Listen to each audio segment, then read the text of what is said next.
सुंदरवन जंगल में टुनटुनी चिड़िया अपने पति बंटी कबूतर के साथ रहती थी। वो माँ बनने वाली थी। एक दिन वो बंटी से कहती है, बंटी, मेरा मन गोलगप्पे खाने का कर रहा है, तो तुम कहीं से गोलगप्पे लेकर आओ मेरे लिए।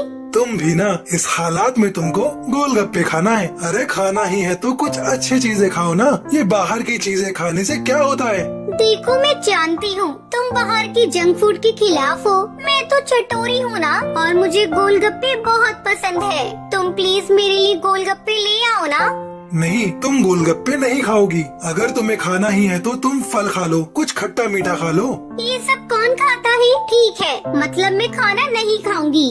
ये सुनकर बंटी कबूतर अपनी पत्नी के लिए गोलगप्पे लेने के लिए निकल जाता है। उसे मार्केट में एक सुंदर सी चिड़िया दिखाई दे रही थी जो कि गोलगप्पे बेच रही होती है। गोलगप्पे ले लो, खट्टे मीठे गोलगप्पे ले लो, चटपटे गोलगप्पे ले लो। बंटी उस चिड़िया के पास जाता है और वहाँ से गोलगप्पे खरीद कर ले आता है और टुनटुनी को दे देता है। टुनटुनी खुशी खुशी गोलगप्पे खाकर सो जाती है। रात को अचानक टुनटुनी के पेट में बहुत तेज से दर्द उठता है। वो दर्द से चिल्लाने लगती है।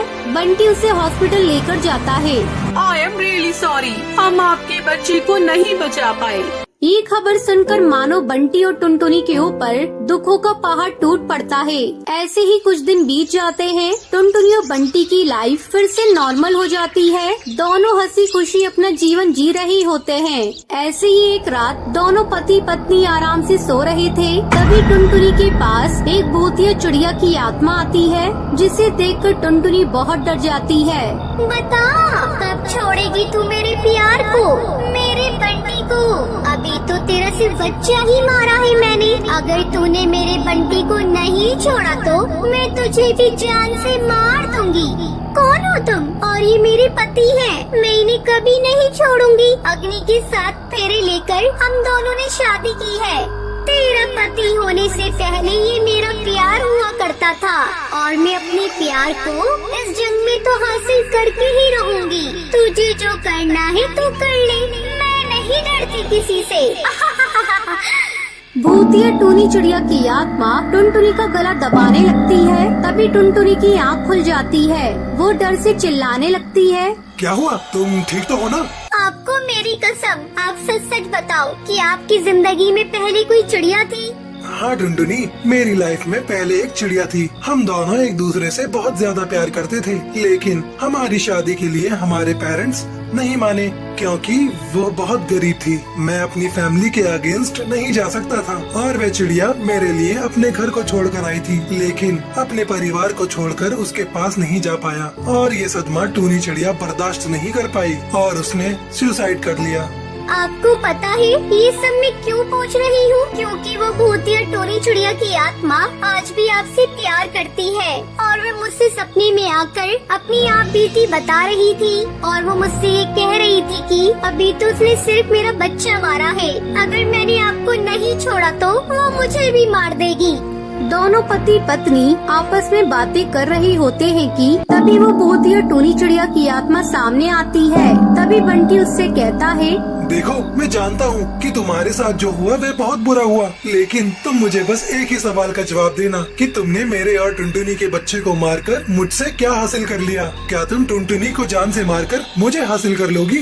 लेकिन तुमने मुझे धोखा दिया, प्यार का वादा किया, लेकिन मुझसे शादी नहीं की। अगर तुम उस दिन मेरे पास आ गई होते तो आज मैं जिंदा होती। हाँ, मैं मानता हूँ मेरी गलती थी, लेकिन मैं अपने परिवार को छोड़कर नहीं आ सकता था। मुझे माफ कर दो और यहाँ से चली जाओ। टूनी, मैं मानती हूँ बंटी ने तुम्हारे साथ गलत किया, लेकिन किसी को मारना प्यार नहीं है। मुझे माफ कर दो टुनटुनी, मैंने तुम्हारे बच्चे को मार दिया। मुझसे बहुत बड़ी गलती हो गई। अब मैं यहाँ से हमेशा के लिए जा रही हूँ। ये कहकर भूतिया टूनी चिड़िया की आत्मा वहाँ से चली जाती है। ऐसे ही कुछ दिन के बाद बंटी अपने घर में एक हवन कराता है ताकि बाहर की कोई भी शक्ति उसके घर में ना आ सके। इस तरह बंटी और टुनटुनी एक साथ खुशी खुशी रहने लगते हैं। ये कहानी रामपुर नाम के एक छोटी सी जंगल की है, जहाँ एक घोंसले में एक छोटी सी बच्ची दूध के लिए रो रही होती है, तो वही उसके दादा कड़कनाथ सेठ और दादी सुंदरी कौवी अपने कमरे में बैठकर आपस आपस में बातें कर रहे होते हैं।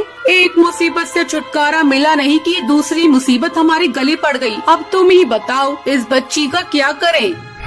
करना पड़ेगा इसका भी कुछ इलाज, पर उससे पहले तुम इसका रोना बंद करके आओ। यार इसकी आवाज से मेरे कानों को तकलीफ पहुंच रही है। इसकी रोने की आवाज सुनकर ऐसा लग रहा है जैसे इसकी मरी हुई वो गरीब माँ फिर से हमारे सामने आकर खड़ी हो गई हो।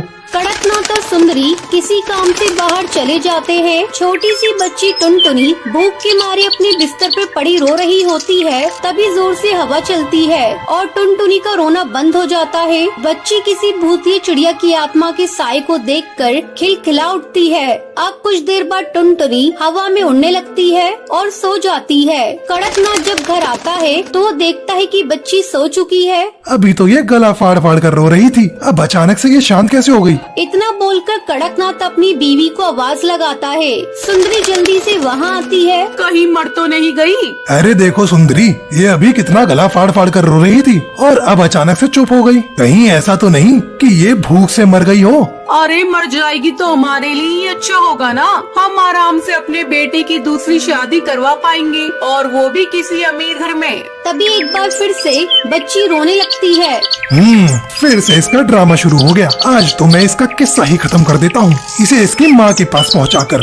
इतना बोलकर कड़कनाथ उस बच्ची को मारने के लिए आगे बढ़ता है। तभी उसका घोंसला हिलने लगता है और कड़कनाथ नीचे गिर जाता है, जिसके बाद घर की खिड़कियाँ और दरवाजे अपने आप खुल जाते हैं और आसमान में बादल जमा हो जाते हैं। तेजी से बारिश होने लगती है और उन दोनों को एक भूतिया चिड़िया की आत्मा की हंसने की आवाज आती है।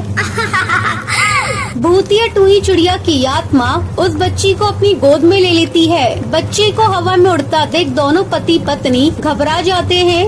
ये क्या हो रहा है? अचानक से मौसम कैसे बदल गया और ये बच्ची हवा में कैसे उड़ने लगी? मुझे कुछ गड़बड़ लग रही है। मुझे तो लगता है कि ये बच्ची कोई मामूली बच्ची नहीं है। हमें जल्दी से यहाँ से भागना चाहिए। तुम सही बोल रहे हो कड़कनाथ। इतना बोलकर दोनों भागने लगते हैं कि तभी घर का दरवाजा बंद हो जाता है। भूतिया चिड़िया की आत्मा अपने दोनों पंख लंबे करती है और उन दोनों की गर्दन पकड़कर उन्हें हवा में लटका देती है और खुद उन दोनों के सामने आ जाती है। अपने सामने भूतिया टूनी चिड़िया की आत्मा को देखकर उन दोनों की सिट्टी विट्टी गुल हो जाती है। अरे तू तो मर गई थी ना? मैं मर चुकी हूँ और मुझे मारने वाले तुम दोनों हो। तुम्हें क्या लगा कि तुम मुझे मारकर मेरी बच्ची को भी मार डालोगे? मैं ऐसा नहीं होने दूंगी। तुम मेरी बच्ची को मारो, उससे पहले मैं तुम्हारी जान ले लूंगी। भूतिया टूनी चिड़िया की आत्मा उन दोनों को मारने जा ही रही होती है कि तभी वहाँ उसका पति बंटी आ जाता है। अपनी बीवी को भूतिया टूनी चिड़िया की आत्मा के रूप में देखकर बंटी डर जाता है और बोलता है, माँ पापा, आप लोगों ने तो बोला था कि टूनी चोरी करके मुझे और मेरी बेटी को हमेशा के लिए किसी दूसरे चिड़िया के साथ भाग गई है, पर टूनी तो मेरे सामने भूतिया चिड़िया की आत्मा के रूप में खड़ी है जो आप दोनों की जान लेना चाहती है। मुझे सच बताइए, ये सब कुछ क्या हो रहा है? मेरे यहाँ से जाने के बाद आप लोगों ने मेरी टूनी के साथ क्या किया? आखिर वो आप दोनों को क्यों मारना चाहती है? बंटी, मैं तुम्हें सच बताती हूँ कैसे इन दोनों ने मुझे मार डाला। जब तुम काम के सिलसिले में घर से बाहर गए थे, तब इन दोनों ने मुझे खाने में जहर मिला कर दिया था, जिसे खाने से मेरी मौत हो गई थी। मेरे मरने के बाद ये दोनों तुम्हारी शादी एक अमीर घर में करवाना चाहते थे, जहाँ से उन्हें काफी धन दौलत मिलता। इसी लालच में आकर इन्होंने मेरी जान ले ली। अब ये दोनों मेरी बेटी टुनटुनी को भी मारना चाहते थे, परंतु ऐसा नहीं हो पाया। अपनी पत्नी टूनी से सारा सच जानकर बंटी बहुत रोता है। वहीं भूतिया टूनी चिड़िया की आत्मा अपने सास ससुर को मार डालती है और अपनी मौत का बदला ले लेती है। जिसके बाद भूतिया टूनी चिड़िया की आत्मा अपने पति से बोलती है, मैंने अपनी मौत का बदला अपने गुनहगारों से ले लिया। अब मेरी बेटी भी सुरक्षित है। बस तुम मुझसे वादा करो कि तुम दूसरी शादी नहीं करोगे, अकेले मेरी बेटी को माकर सुख दोगे, ताकि उसे कभी भी एहसास न हो कि वो अनाथ है। मैं तुमसे वादा करता हूँ टूनी, मैं हमारी बेटी टुनटुनी पर कभी भी दुख नहीं आने दूंगा। अपने पति से वादा लेकर थोड़ी ही देर में भूतिया टूनी चिड़िया की आत्मा अपने पति बंटी कबूतर की नजरों से गायब हो जाती है। जिसके बाद बंटी अपनी बेटी टुनटुनी के साथ खुशी खुशी रहने